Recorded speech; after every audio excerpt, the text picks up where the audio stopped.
Dar slams uncustomary IMF attitude, snubs demand for abandoning long-range missiles. Nobody has the right to tell Pakistan what range of missiles and what nuclear weapons it can have, Dar tells Senate.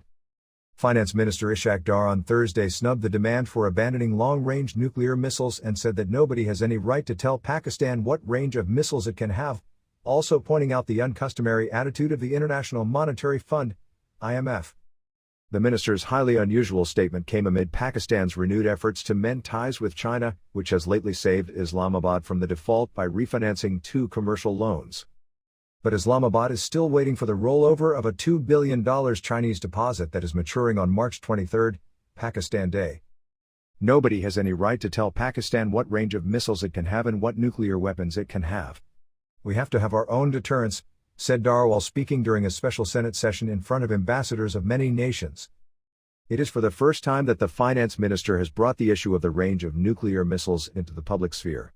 In private conversations, some Pakistani authorities had said that there was a long-standing demand by a Western country to abandon the long-range nuclear missile program. Shaheen-3 is Pakistan's long-range nuclear missile having the capability to take nuclear warheads to 2,750-kilometer distance, covering the whole of India and parts of the Middle East. Dar assured that nobody is going to compromise anything on the nuclear or missile program of Pakistan. No way. His categorical statement may end the debate whether Pakistan will eventually compromise on its nuclear arsenals in return for the IMF program. Hours after Ishaq Dar's statement, the Prime Minister's office also issued a statement to clear the air about the nuclear program and its safety. Pakistan's nuclear and missile program is a national asset, which is jealously guarded by the state, said the PM's office. The entire program is totally secure, foolproof, and under no stress or pressure whatsoever, it added.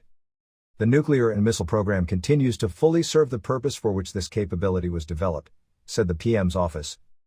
The PM's office stated that, in the wake of all the recent statements, press releases, and queries, various assertions regarding Pakistan's nuclear and missile program were being circulated on social and print media, wherein even a traditional routine visit of DG IAEA Rafael Mariano Grossi for peaceful nuclear program was portrayed in a negative light. Dar also spoke about the delay in reaching a staff-level deal with the IMF, saying the delay was not on the part of the government. It looks like each time the review is a new program, which is very uncustomary with the IMF, said Dar. The still incomplete talks for the 9th review began on January 31, which had to be finished on February 9 but are yet to conclude. It has been an extensive engagement, unusual, too lengthy, too long, and too demanding, but we have completed everything, said Dar while airing his frustration regarding the IMF. He said the PTI government's signed agreement of 2019 was different from the past, under which the SBP law was amended by this very parliament, after which the monetary policy has become too independent, in my opinion. While speaking about the remaining hurdles, Dar said that, at the time of the previous review, certain friendly countries had made commitments to bilaterally support Pakistan. The IMF is now asking that they should actually complete and materialize those commitments. That's the only delay, the finance minister told the Senate.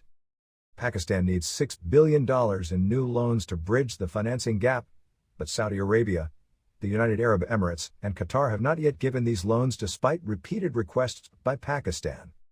Pakistan is making renewed efforts to normalize its relations with China. The Foreign Secretary has gone on a visit to Beijing while the Chief of Army Staff is also expected to travel to China next week, they added. Before departing to Beijing, the Foreign Secretary met with Finance Minister Ishaq Dar at the Q Block. China has recently agreed to refinance the $2 billion in foreign commercial loans and has already transferred $1.2 billion in the central bank's accounts. Finance Minister Ishaq Dar tweeted on Thursday that the paperwork for another $500 million Chinese financing as part of the $2 billion was completed and the money will be transferred soon. The Chinese injection has helped keep the official foreign exchange reserves at $4.3 billion, although still critically low but sufficient to avoid default. However, sources said that China has not yet rolled over the $2 billion safe deposit, which matured on March 23, the $2 billion loan by China's state Administration of Foreign Exchange, SAFE, has been rolled over every year as the country lacked the capacity to return the loan. Prime Minister Shehbaz Sharif has formally requested the Chinese government to roll over both the maturing loans, according to officials. These loans are taken for budget support, building foreign exchange reserves, and project financing. Beijing had given a commitment to the IMF in 2019 to roll over its debt until the fund program expires. Diplomatic sources said that there were some procedural delays and China will soon roll over the $2 billion debt. China takes pride in financially helping Pakistan without attaching strings like the IMF and the United States. However, Pakistan has not been able to meet its commitments given to Beijing, particularly on payment of the $1.5 billion outstanding dues of the Chinese Independent Power Producers, IPPs. Special Assistant to the PM, Syed Tariq Fatmi, wrote to Hassan Iqbal on Monday that non-payments of $1.5 billion Chinese dues were causing huge concerns, which Pakistan urgently needs to address.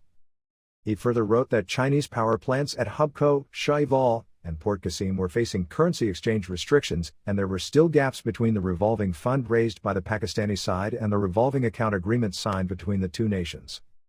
During the visit of former Prime Minister Imran Khan Pakistan and Prime Minister Shehbaz Sharif, Pakistan had sought rollover of the safe deposits.